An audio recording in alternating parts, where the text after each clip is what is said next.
দলের ৪৬তম প্রতিষ্ঠা বার্ষিকীতে সব চ্যালেঞ্জ মোকাবেলা করে দেশে গণতন্ত্র সুপ্রতিষ্ঠা করার শপথ গ্রহণ করেছেন বলে জানিয়েছেন বিএনপির মহাসচিব মির্জা ফখরুল ইসলাম আলমগীর।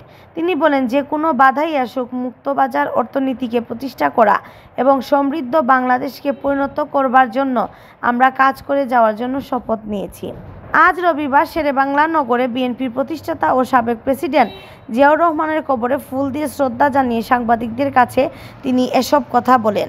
এর আগে বিএনপির ৪৬তম প্রতিষ্ঠা বার্ষিকীতে দলের নেতাকর্মীদের নিয়ে জিয়াউর রহমানের সমাধিতে ফুল দিয়ে শ্রদ্ধা জানান।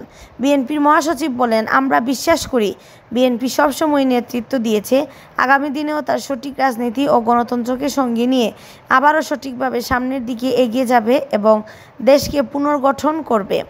এখন বিএনপির মূল কাজ সাবেক প্রেসিডেন্ট জিয়াউর রহমান যে স্বপ্নে দেখিয়েছিলেন, যে আদর্শে তিনি প্রতিষ্ঠা করেছিলেন, সেই আদর্শকে বাস্তবায়িত করা। একই সঙ্গে বিএনপির ভারপ্রাপ্ত চেয়ারম্যান তারেক রহমান যে নতুন বাংলাদেশের স্বপ্ন দেখছেন, দেশকে নতুন করে গড়ে তুলবার জন্য তিনি কাজ করে যাচ্ছেন, সেই বাংলাদেশকে গড়ে তুলবার জন্য আজকে আমরা প্রতিজ্ঞাবদ্ধ হয়েছি এবং শপথ নিয়েছি।